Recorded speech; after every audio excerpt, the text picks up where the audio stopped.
بسم اللہ الرحمن الرحیم۔ دوستو السلام علیکم۔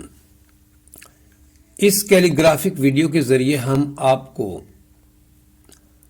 حضور خاتم النبیین حضرت محمد صلی اللہ علیہ وآلہ وسلم کی مدنی زندگی کے 10 سال جو آپ صلی اللہ علیہ وسلم اور آپ کے اصحاب کی شجاعت کا زمانہ ہے کہ واقعات پارٹ 3 کی جھلکیاں پیش کرنے کی سعادت حاصل کرنے جا رہے ہیں۔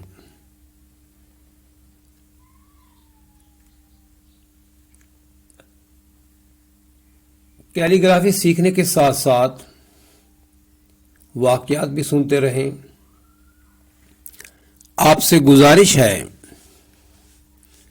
کہ اس چینل کیلی گرافک وائبز O2O کو دیکھنے اور سننے کے علاوہ سبسکرائب اور لائک بھی کیجیے۔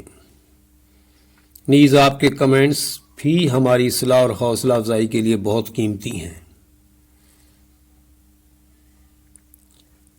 ویڈیو کو شیئر کر کے اس صدقہ جاریہ میں آپ بھی شامل ہو جائیں۔ اللہ تعالیٰ آپ کا حامی و ناصر ہو۔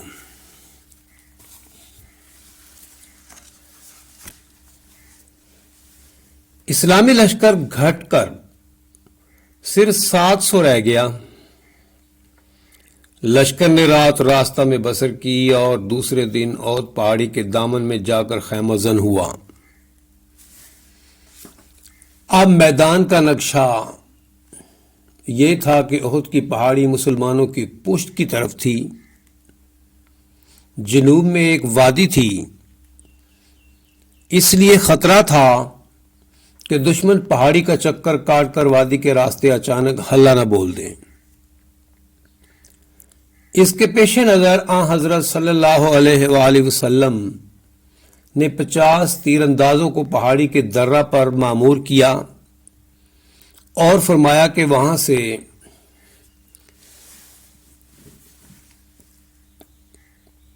قدم نہ ہٹائیں، عقب سے دشمنوں کو بڑھنے نہ دیں، خواہ مسلمان دشمن کو شکست فاش دے کر ان کے خیموں میں گھس ہی کیوں نہ جائیں۔ اگر دشمن عقب سے حملہ آور ہو تو ان پر تیر برسائیں اور اس کی پیش قدمی کو روک دیں۔ قریش نے بھی اپنا لشکر آراستہ کیا۔ عورتوں کی ایک ٹولی ابو سفیان کی بیوی کی رہنمائی میں ولولہ انگیز اشعار گا رہی تھی اور صفوں میں پھر کر سنا رہی تھی، جس کا مطلب یہ تھا کہ اگر انہوں نے مسلمانوں پر فتح پائی تو وہ ان کے آرام و آسائش میں کوئی کسر اٹھا نہ رکھیں گی، اگر انہوں نے شکست کھائی تو عورتوں کو ان سے کوئی سروکار نہ رہے گا۔ ساتوں کے وقفے سے دونوں لشکر آمنے سامنے آئے۔ کفار اپنے ساتھیوں کو مقتولین بدر کا واسطہ دے کر ابھار رہے تھے۔ مسلمانوں کو اللہ کی مدد کا بھروسہ تھا۔ رسول اکرم صلی اللہ علیہ وسلم نے مسلمانوں کو واضح الفاظ میں فرمایا،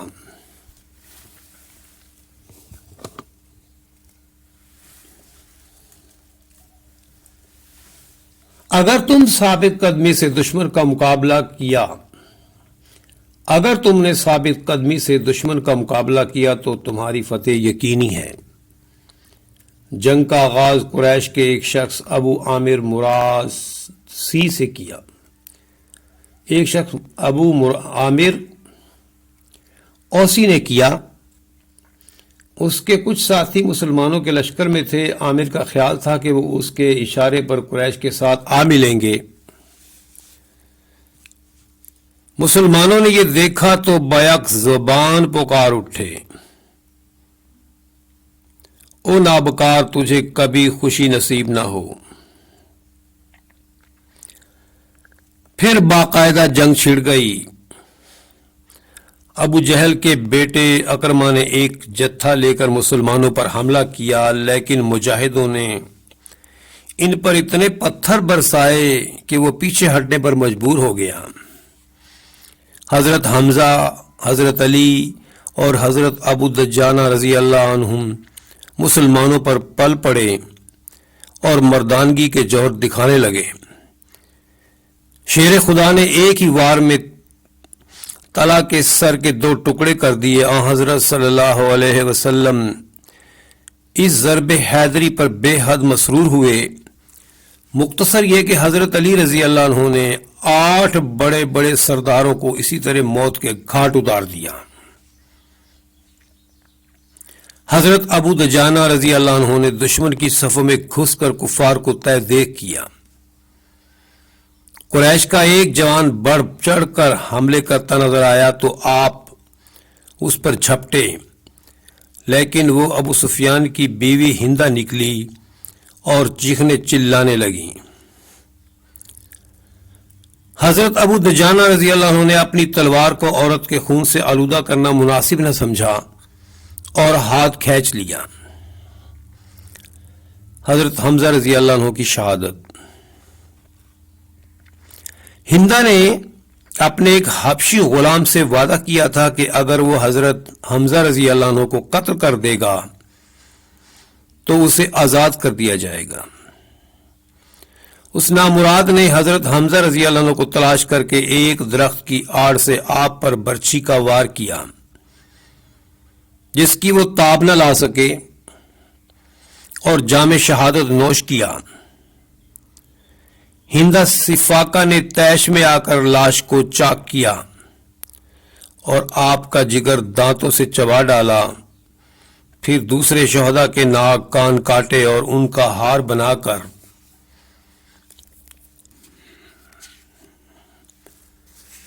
گلے میں پہنا۔ دوسری عورتوں نے بھی ایسی ہی انسانیت سوز حرکات کا ارتکاب کیا۔ جنگ اپنے شباب پر تھی۔ مسلمانوں کی بے پناہ تیغ زنی سے قریش کے لشکر میں بدحواسی پھیل گئی۔ ان کے 9 علمبردار میدان جنگ میں کھیت رہے، فوج کے پاؤں اکھڑ گئے۔ قریش خیر و برکت کے لیے پتھر کے بت اپنے ساتھ لائے تھے۔ وہ ادھر ادھر اوندھے بکھرے پڑے تھے اور زبان حال سے قریش کی تباہ حالی کی داستان سنا رہے تھے۔ مسلمانوں کو اپنے سے 5 گنا زیادہ طاقتور دشمن پر فتح نصیب ہوئی اور وہ مال غنیمت لوٹنے میں لگ گئے۔ اس کے بعد ایک ناخوشگوار واقعہ پیش آیا جس نے فتح کو شکست میں بدل دیا اور جسے ایک سنگین جنگی اور سیاسی غلطی سمجھنا چاہیے۔ نبی کریم صلی اللہ علیہ وآلہ وسلم نے 50 تیر اندازوں کا جو جتھا وادی احد کے درہ پر متعین کیا تھا، اس نے فاتحین کو مال غنیمت سمیٹتے دیکھ کر سوچا کہ دشمن بھاگ چکا ہے، اب درہ پر ٹھہرنے کی ضرورت نہیں رہی۔ پس بہت سے تیر اندازوں نے فرمان نبوی کا خیال نہ کیا اور اپنی جگہ چھوڑ کر مجاہدین سے آ ملے۔ صرف 10 تیر انداز اپنی جگہ پر ثابت قدم رہے۔ اس عرصہ میں خالد بن ولید کی سرکردگی میں قریش کو تازہ دم کمک پہنچ گئی۔ خالد نے مٹھی بھر تیر اندازوں پر اچانک حلہ بول دیا اور ساتھیوں کو اکٹھا کرنے کے لیے زور سے نعرہ بلند کیا۔ بھاگتے ہوئے قریش واپس آ گئے اور مسلمانوں پر ٹوٹ پڑے۔ مسلمانوں کی صفیں درہم برہم ہو چکی تھی، لیکن جہاں تک ہو سکا انہوں نے مقابلہ کیا۔ اس مارکہ کے دوران ایک آدمی کو جس کی شکل حضرت صلی اللہ علیہ وآلہ وسلم سے کچھ ملتی تھی قتل کر دیا گیا۔ اس پر کسی شریر نے چلا کر کہا کہ حضرت محمد صلی اللہ علیہ وآلہ وسلم نعوذ باللہ قتل کر دیے گئے۔ یہ سنتے ہی مسلمانوں کے حواس جاتے رہے۔ اس افراتفری میں اپنے آدمی بھی ایک دوسرے کے وار سے بچ نہ سکے۔ حضرت ابو حذیفہ رضی اللہ عنہ اسی غلط فہمی کی بنا پر اپنے ساتھی کے ہاتھوں شہید ہوئے۔ البتہ شیر خدا حضرت علی رضی اللہ تعالیٰ عنہ ایسی ہر لغزش سے محفوظ رہے۔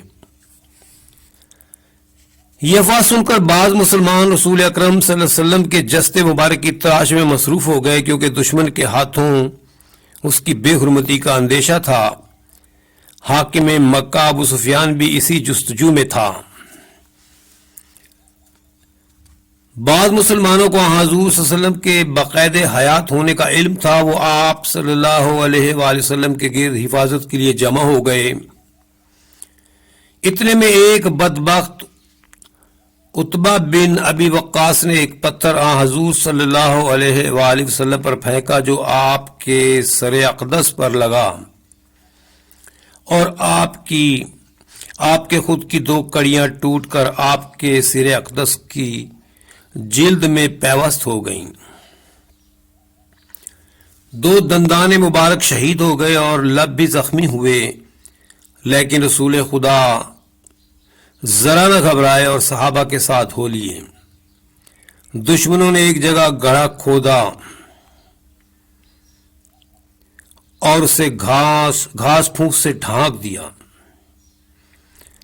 حضرت صلی اللہ علیہ وسلم سہون اس میں گر پڑے تو حضرت علی رضی اللہ عنہ اور حضرت طلحہ رضی اللہ عنہ نے سہارا دے کر آپ کو باہر نکالا، اور آپ صلی اللہ علیہ وآلہ وسلم صحابہ کی معیت میں پہاڑ پر چڑھے تاکہ دشمن پیچھا نہ کر سکیں۔ اس طرح آپ اکثر مجاہدین کی نگاہ سے اوجھل ہو گئے۔ صحابہ کو حقیقتاً اپنی جان کی نسبت رسول اکرم کی سلامتی کا زیادہ خیال تھا۔ حضرت ابو دجانہ رضی اللہ عنہ حضرت صلی اللہ علیہ وسلم کی طرف کوئی تیر آتا دیکھ کر خود بڑھ کر اپنے جسم پر لے لیتے۔ حضرت سعد بن ابی وقاص نبی کریم کے پہلو میں دشمن پر تیر برسا رہے تھے، حضرت نے خود بھی تیر برسائے، حتیٰ کہ آپ کی کمان ٹوٹ گئی۔ حضرت ابو بکر اور حضرت عمر رضی اللہ عنہ دشمن کی اڑائی ہوئی افواہ سن کر علیحدہ مغموم بیٹھے تھے۔ حضرت انس رضی اللہ عنہ بن نضر نے انہیں دیکھ کر کہا کہ حضور کے بعد جینے میں کیا رکھا ہے، کیوں نہ ہم لڑ کر جان دے دیں۔ پس حضرت انس پوری شدت کے ساتھ دشمن پر جھپٹے اور داد شجاعت دیتے ہوئے شہید ہو گئے۔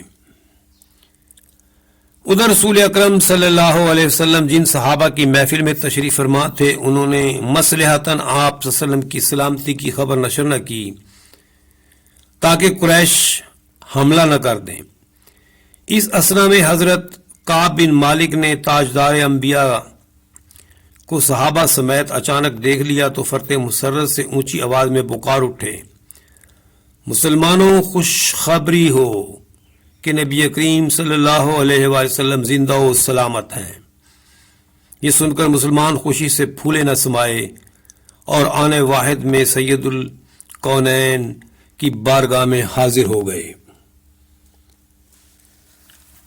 جب قریش کو یہ معلوم ہوا کہ رسول اکرم زندہ ہیں تو ان کی ایک جماعت نے رسول اقدس اور توحید کے جاں بازوں پر پھر حملہ کر دیا۔ ابی بن خلف حضرت کی طرف بڑھا اور کہا کہ اگر محمد زندہ ہیں تو میں زندہ نہیں رہوں گا۔ رسول اکرم نے نیزے سے ابی پر وار کیا۔ ابی گھوڑے سے فرش زمین پر آ رہا، مگر پھر سوار ہو کر مکہ لوٹ گیا اور راستہ میں مر گیا۔ اب صحابہ رسالت مآب کی طرف متوجہ ہوئے۔ حضرت علی ڈھال میں پانی بھر کر لائے۔ نبی کریم نے اپنا چہرہ مبارک دھویا، منہ مبارک درست کیے۔ حضرت ابو عبیدہ بن جراح نے آپ کے رخسار مبارک سے خود کی کڑیاں نکالیں۔ اس وقت خالد بن ولید ایک جماعت لے کر وہاں آن پہنچا، لیکن مسلمانوں نے قریب نہ آنے دیا۔ رسول اکرم کچھ نڈھال سے تھے۔ آپ نے احد پر بیٹھ کر نماز ظہر ادا کی۔ صحابہ بھی اسی طرح بیٹھ کر فریضہ نماز سے فارغ ہوئے۔ اوکے دوستو، اللہ حافظ، باقی انشاءاللہ آئندہ۔